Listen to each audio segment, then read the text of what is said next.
Hello friends, அஸ்ஸலாமு அலைக்கும். இன்றைக்கி நம்ம காரசாரமாக மிளகு போட்டு நண்டு கிரேவி எப்படி செய்கிறதுன்னு பார்க்கலாம். மழை டைமில் கோல்டு பிடிச்சிடுச்சுன்னா சுட சுட சாப்பாட்டில் இந்த நண்டு கிரேவியை போட்டு சாப்பிட்டிங்கன்னா கோல்டு பறந்தே போயிடும். இதில் அந்த அளவுக்கு மருத்துவ குணம் இருக்குது. இந்த மாதிரி ஒரு டைம் செஞ்சு பாருங்கள்.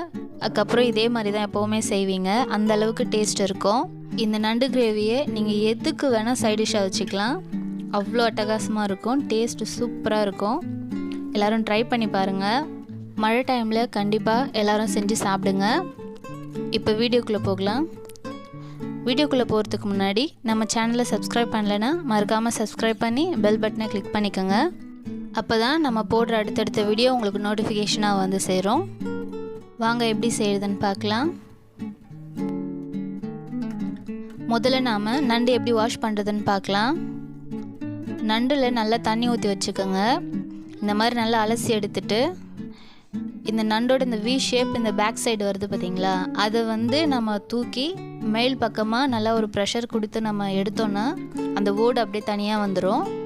அதுக்கப்புறம் நம்ம இந்த சைடில் 2 பக்கம் இருக்குது பார்த்திங்களா, இது ரெண்டுத்தையும் எல்லாத்தையுமே நம்ம பிச்சு எடுத்துடலாம். கொஞ்சம் கூட விடாமல் நல்லா சுத்தமாக அதை எல்லாத்தையுமே எடுத்துடணும்.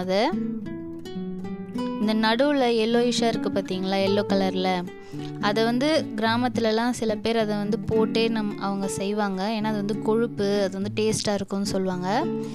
ஆனால் நான் இப்போ அதை போடலை. அது எல்லாத்தையுமே எடுத்து நல்லா சுத்தம் பண்ணிக்கலாம். இந்த மாதிரி தண்ணியில் அலசினீங்கன்னா அது ஃபுல்லாக போயிடும்.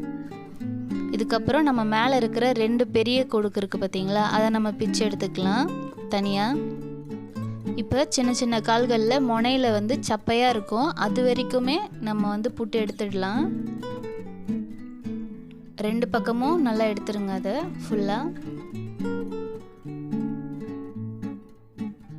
இப்போ இந்த பக்கம் எடுத்துடலாம். இப்போது ஃபுல்லாக க்ளீன் பண்ணியாச்சு. இப்போ இதை நம்ம 2ஆக கட் பண்ணி எடுத்துக்கலாம். சின்ன நண்டாக இருந்தால் கட் பண்ண தேவையில்லை. பெரிய நண்டை 2ஆக அந்த மாதிரி கட் பண்ணிக்கலாம். அப்போ தான் நம்ம சமைக்கும் போது ஈஸியாக இருக்கும். தண்ணியில் நல்லா அலசி க்ளீன் பண்ணிக்கலாம்.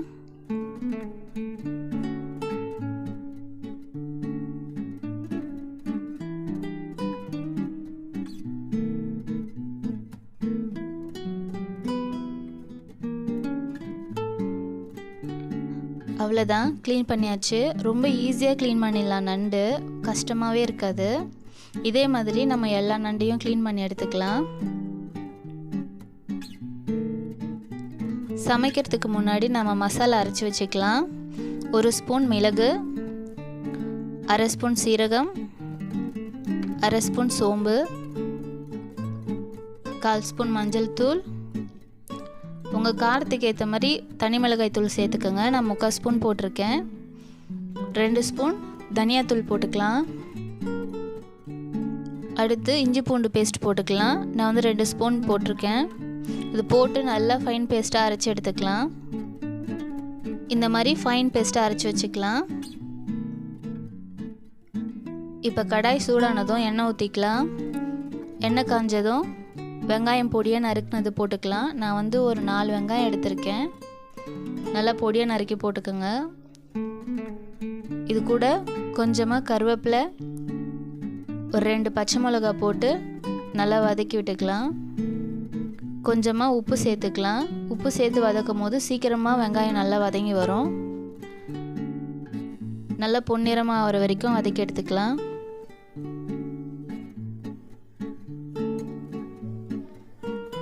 நல்லா வதங்கிடுச்சு. இப்போ நாம் தக்காளி சேர்த்துக்கலாம். நான் ஒரு 2 தக்காளி எடுத்திருக்கேன். தக்காளி கம்மியாகவே போட்டுக்கலாம். தக்காளியையும் நம்ம நல்லா வதக்கிக்கலாம்.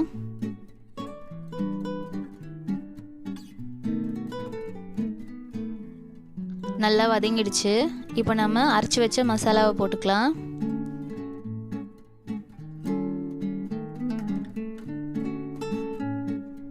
மசாலாவை போட்டு நல்லா பச்சை வாசனை போகிற வரைக்கும் நல்லா எண்ணெயில் வதக்கி எடுத்துடலாம். பச்சை வாசனை போகிற வரைக்கும் வதக்கியாச்சு. இப்போ மிக்ஸி ஜாரில் கொஞ்சம் தண்ணி ஊற்றி அலசி ஊற்றிக்கலாம். இப்போ இதை 1 நிமிஷத்துக்கு வதக்கிக்கலாம்.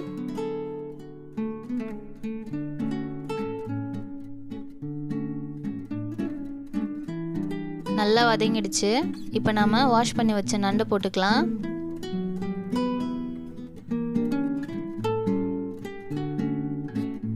நல்லா மிக்ஸ் பண்ணி விட்டுக்கலாம்.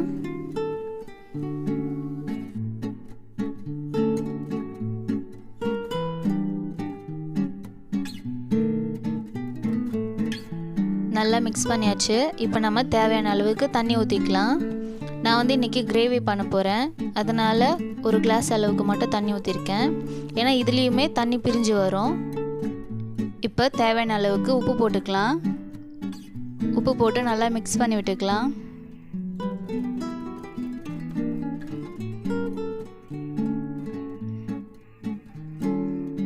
நல்லா மிக்ஸ் பண்ணியாச்சு. இப்போ தட்டு போட்டு மூடி நல்லா வேக வச்சுக்கலாம்.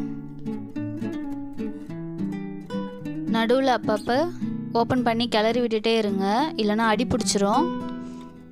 பாருங்கள், நண்டு பாதி வெந்துடுச்சு. கொஞ்சம் தண்ணி இருக்குது. நான் இன்னும் கொஞ்சம் கிரேவியாக வைக்க போகிறேன். இன்னும் ஒரு கொஞ்ச நேரம் கொதிக்கட்டும். தட்டு போட்டு மூடிக்கலாம். ஓப்பன் பண்ணி பார்க்கலாம்.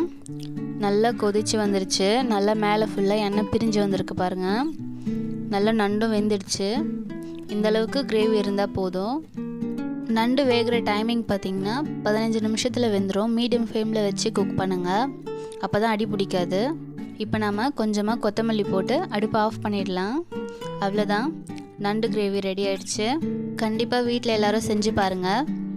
வீடியோ பிடிச்சிருந்தா லைக் பண்ணுங்கள், ஷேர் பண்ணுங்கள், கமெண்ட் பண்ணுங்கள். மறக்காமல் சப்ஸ்கிரைப் பண்ணி பெல் பட்டனை கிளிக் பண்ணிக்கோங்க. தேங்க்யூ.